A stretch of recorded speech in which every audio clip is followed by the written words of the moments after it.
Alright, so it's been a really strong launch for the Nintendo Switch 2, and I don't just mean technically. I've already got a solid list of games I genuinely love playing on this thing. So today, we're counting down my top 20 Nintendo Switch 2 games, and these are the ones that impressed me, surprised me, or just felt incredible on the new hardware. This today, though, isn't about hype or Metacritic scores. These are my personal picks.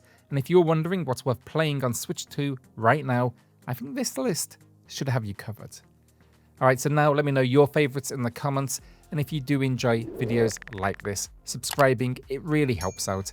I cover all things Nintendo Switch and Switch 2, and as a smaller channel, that support, it genuinely just makes a huge difference. Let's get into it. Suikoden 1 and 2 HD Remaster comes in at number 20. Now I skipped this on day 1. Konami had just dropped it on Switch 1 a few months prior, then they re-released it on Switch 2 with no extras and no upgrade path. It was just a buy it again. And, well, after a few days, I bit the bullet and I'll put my hands up. Honestly, it's great. These are two iconic JRPGs built around political drama, betrayals, and basically recruiting a massive army. And even now, in 2025, they hold up beautifully. Ambitious, character-driven, totally unique. The upgrade itself then on Switch 2, it's subtle. 1080p handheld, 1440p docked, full 60 FPS. On Switch 1, it's 30. What it does though is, it plays smoother. It looks cleaner, especially in handheld, and that's what I'm really enjoying. Now I will admit it's really hard to see in footage, but you feel it. So yeah, if you missed the first release, this is the version to get. I also have a video coming to the channel very soon on this build. Tony Hawk's Pro Skater 3 and 4 come in at number 19, and yes, there is a free upgrade to Switch 2, even though they haven't told us. But basically, if you bought the digital version on Switch 1, then you can upgrade. But it's one way only. You can't buy the Switch 2 version and grab the Switch 1 build, and physical copies, they aren't supported. It's been weirdly handled, but at least the option is there. Or at least it's there, unless you're like me and worked it out after the fact, after you dropped over 100 quid. The bigger issue though with this game, what puts it at number 19 for me, is I don't love the cuts. Tony Hawk 3 still plays great, but 4 is missing its full campaign, and those open maps don't work as well with the old school challenge setup. The soundtrack also takes a hit. It's missing about 90% of the original soundtrack. Also, I think generally, compared to the 1 and 2 remaster, it just feels stripped back.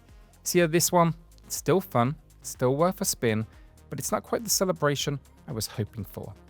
I have a review, a Switch 1 versus 2 graphical comparison, and a video on how to get the free upgrade and how it all works in the comments below. Hitman World of Assassination comes in at number 18. This game is fantastic, no question, a globe-trotting sandbox where you're dropped into huge living environments and left to figure out how to assassinate targets however you want. Dress up as a waiter, rig a chandelier, poison someone's sushi, it's all on the table. It looks great on Switch 2 too. But the reason it's sitting this low, I played it at launch and it still needs some patching. Certain levels, like the bay, there's an art gallery sequence, they have noticeable frame rate drops and hitches that just pull you out of the moment. Still, I'd say 80% of the game runs beautifully, and yeah, when it's on, it's on. It's smart, stylish, and endlessly replayable. It just needs a little bit more polish to hit its full potential. Kunitsugami Path of the Goddess takes the 17th spot, and I adore this game. I said as much in my video linked below. It's stylish, strange, and completely its own thing. You're basically guiding a priestess through corrupted villages. You're purging demons each night in what is essentially an action tower defense hybrid. You set up villagers as defenders, you dash between enemies in real time, and you try to keep your spiritual escort alive. It is often tense, tactical, and incredibly satisfying. So why is it this low on my list? Well, honestly, just because I played it back at launch on PlayStation. As much as I'm enjoying it handheld on Switch 2 or with the mouse controls in docked, I'm simply not in a rush to replay it right now. However, if you haven't touched it yet, this would be top 10 for sure, and you can find my review below. Hogwarts Legacy comes in at number 16. I've played this a couple of times already, that's why it's sitting where it is on this list. But I want to be really clear, the Switch 2 version, a massive upgrade. It looks way better, it runs smoother, and the biggest game changer, no more loading screens. On Switch 1, every shop in Hogsmeade had a fade to black. Now it's seamless, you walk straight in. It makes the world feel properly alive. And this isn't just a patch either, it's a full rebuild. And fair play to the devs, no double dip. There's a paid upgrade for about 10 quid or 10 bucks. It's tucked away in the Switch 1 menu and it works perfectly. So if you've been holding off because of how rough that Switch 1 version was, well, you don't need to anymore. This is a fantastic build. Fast Fusion slides in at number 15 and there's a lot to like here. The racing feels fantastic, the game launched at a budget price, and they've already dropped updates, new tracks, a visual mode, the works. Honestly, they could have charged more and it still would have been worth it. The only reason it's not higher, there's just not quite enough content here to keep me coming back personally right now. If they add online or keep rolling out more tracks like the last DLC, I'll be right there, attempting to be top of the leaderboard. And for a lot of people, this will be way higher on their list, and I totally get it. All this said, I do want to stress as well with Fast Fusion, support this dev. They're putting their best foot forward on Switch 2, and I cannot wait to see where it goes next. My review of the base game and DLC, that's in the pinned comments. Fantasy Life I takes the number 14 spot, and this is an incredible game. It's part life sim, part action RPG, and you pick from a dozen different lives like blacksmith, hunter, or wizard, and switch between them as you basically explore, fight, craft, and build your perfect little world. It's cozy, it's creative, honestly, one of my favorite games of the year. I started it on Switch 1, moved over to Switch 2, and while it does run better, it's not a massive leap. Load times are shorter, visuals are sharper, and the frame rate's smoother. But given the art style, it's not night and day. And that's why it's not in my top 10 today, even though it absolutely will be in my games of the year, no question about it. I respect to the devs too, the upgrade pack here costs less than $3 or your regional equivalent, and I think that's totally fair. I think they realised themselves it wasn't a huge jump. Civ 7 lands at number 13 on Switch 2. This is officially now my favourite way to play Civ on a console, and that's all thanks to the mouse-style Joy-Con support. It is genuinely incredible. Navigating menus, selecting units, moving around the map, it all just feels so much smoother with pointer control. But the game itself still has issues. The UI is a pain, even with the mouse. It's better, but still clunky. The tech tree feels limited, the generations system is undercooked, and overall, it doesn't feel as deep or as refined as Civ 6. That said, as a console version, this is the best it gets. Runs well, looks great, and it really shows what Switch 2's new input options can offer. Realistically though as well, I will say this, it's a Civ game, so it will continue to get post-launch love, and no doubt, in a year or so, it's going to be a masterpiece. My review is in the pinned comments. Bravely Default Flying Fairy HD Remaster comes in at number 12, and this game is a masterpiece. Played it back in the day on 3DS, it's lost none of its edge. The combat system, built around Brave and default turn manipulation, still brilliant, and the story leans into classic JRPG drama with a darker, more self-aware tone than you might typically expect. Basically, in 2025 it holds up beautifully. But here's the thing, nothing about this game screams Switch 2. It runs great, it looks sharp, but this could have easily, in my opinion, launched on Switch 1. It feels more like a marketing play to build hype than a release that truly needs that new hardware, and that just doesn't quite sit right with me.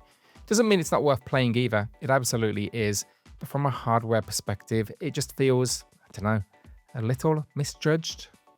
Raido Remastered is here at number 11, and I'd never played this before. It's a Shin Megami Tensei action RPG spin-off, but I'm glad I finally did. Now here you play as Raido, a demon summoning detective in 1930s Japan, balancing action, combat with real-time occult investigation. It's weird, stylish, and totally unique. The game, admittedly, shows its age. It's extremely linear, and the pacing can drag in spots, but when you're deep in the story, I think it is great fun. Now visually, the Switch 2 build over Switch 1, not a huge jump, but the frame rate, massively better. That alone makes a big difference in how it plays. Now, this is where it gets confusing, however. If you want a physical copy, yeah, it's physical on Switch 1, but Switch 2 only gets a game keycard. Not ideal, but this said, Switch 2 does boost performance on the original build. However, there's no upgrade patch. Now, I've got a full breakdown of that in the pinned comment. It's Switch 1 versus Switch 2 versus Switch 1 on 2. So yeah, maybe give that a watch if you're a physical collector. Rune Factory Guardians of Asuma comes in at number 10. I've been hooked on this since day one, and honestly, really need to get a video out in the wild because more people should be playing it. It's classic Rune Factory, but with a sharper, more focused design. You're rebuilding a village, farming, crafting, battling monsters, all in real time, and then you're progressing through a, let's call it, light but charming fantasy story, where you and your allies protect Asuma from a spreading corruption. What makes this one click though is how tight the loop feels, the daily structure, the combat, even the character bonding. It's addictive without being overwhelming. And on the Switch 2, it runs beautifully. Sharp visuals, smoother frame rate, and near instant loading between areas. I'd say it's not a flashy upgrade, but yeah, it feels by far the best on the new hardware. Split Fiction lands at number 9, and this game is genius. I was genuinely impressed with how well it runs on Switch 2, even though the frame rate actually isn't locked. It targets 60, drops into the low 50s sometimes, but weirdly, I didn't really notice. The pacing and controls are so well tuned that it never really kind of threw me off. Now, as for the game itself, it's a co-op only narrative puzzle adventure, where you and a partner experience different timelines, characters, and environments. It's all woven into a bigger kind of like sci-fi fantasy mystery. Communication though here is going to be key, and figuring things out together, it's all part of the fun. Also, huge shout out for this one for the friend pass. Your co-op partner doesn't need to own the game, just download this free installer file and join the session. So yeah, more of this please, I think it is incredible. Just be warned with this one, monster install size around 73 gig. So make sure your memory card is ready. I review them in the pinned comments. Deltarune is here at number 8, and yes, it's on Switch 1 too, and pretty much identical, honestly. But I've waited so long for this game, there was no way I wasn't including it. Now, it's a spiritual follow-up to Undertale, and once again, Toby Fox delivers something funny, strange, emotional, and completely unforgettable. Now, you'll play as Chris alongside a couple of other characters pulled into a parallel world. The combat looks like a turn-based RPG, at least initially, but it constantly shifts, blending bullet hell dodging, puzzles, and choices that feel meaningful without being obvious. It's that rare kind of experience.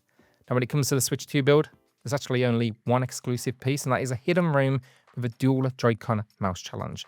It's far from essential, but it is a clever little touch and a fun way to play around with the new hardware. Super Mario Odyssey takes the number 7 spot, and it's still one of the best 3D platformers ever made, if not the best, full stop. And yeah, whether you're a long-time Nintendo fan or totally new to the Switch, Odyssey is just pure joy from start to finish. The level design is clever, movement is perfect, and every kingdom has something memorable packed into it. Now on Switch 2, it's not a radical overhaul, but it is the best way to play it. Load times are faster, visuals are noticeably sharper, especially handheld, and performance is flawless. It just feels, honestly, better. It's one of those games where 5 minutes in, you remember why it was such a big deal at launch, and if you love the game, you owe it to yourself to download this. For me, it's only at number 7, transparently, because God knows how many times I've played this one already.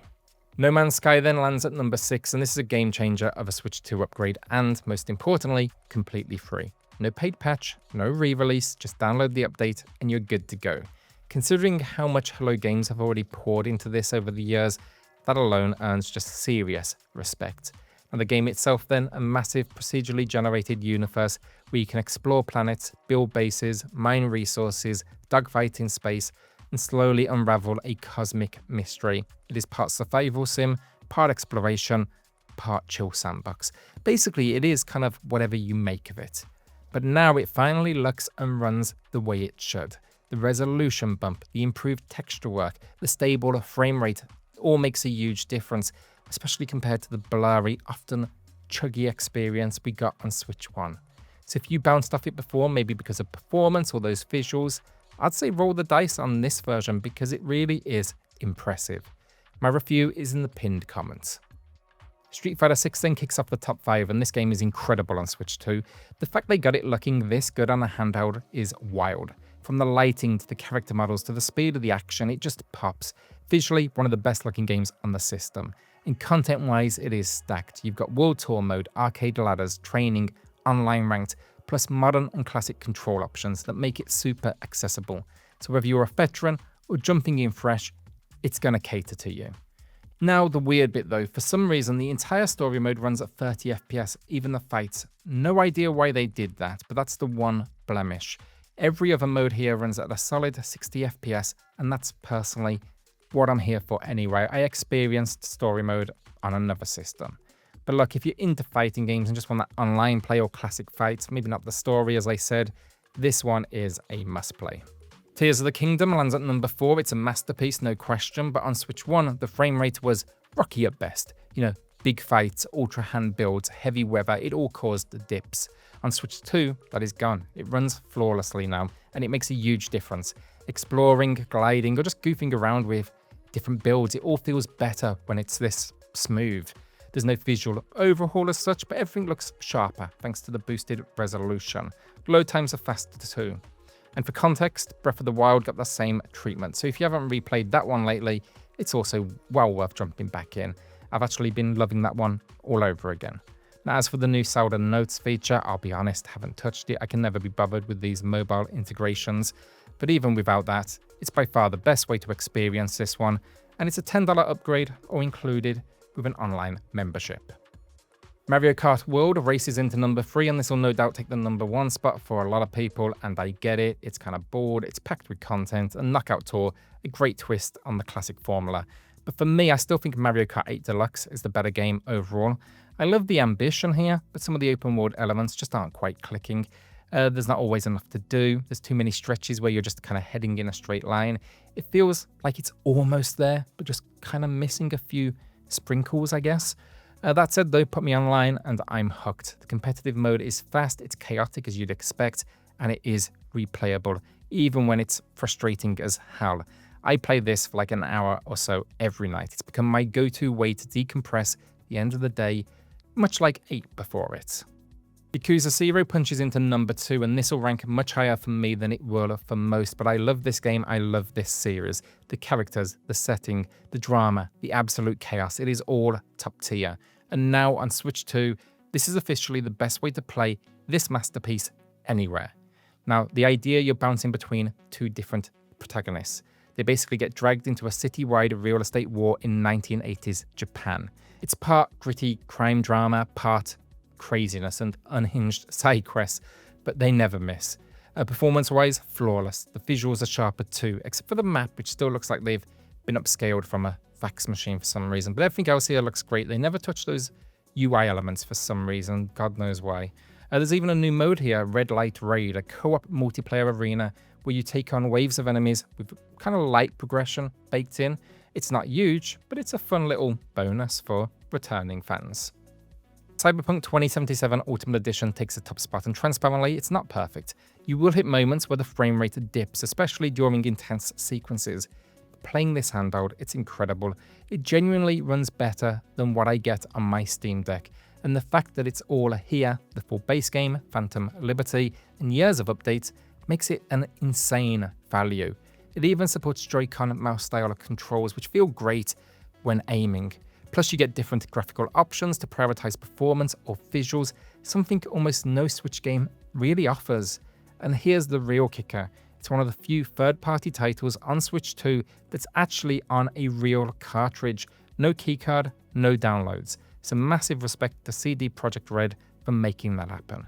If you want a showcase though for what this hardware can really do, this is the game. I genuinely couldn't believe how well this ran for the first time I booted it up. And that's the list, my top 20 games. These are the ones for me that really prove what the Switch 2 is capable of. Some of them are massive technical leaps, some are just great games made better, and a few, well, maybe I just love them too much to leave out.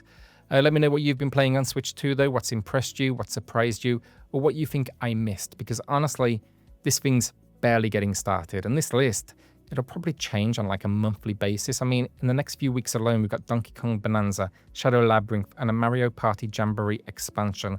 So I'd be extremely disappointed if at least one of those doesn't fire itself straight into the top half of this list. So basically, watch out for updates of this one frequently. Alright, thanks for watching. Don't forget to like and subscribe if you want more Nintendo content, and I'll catch you on the next one. Cheers all.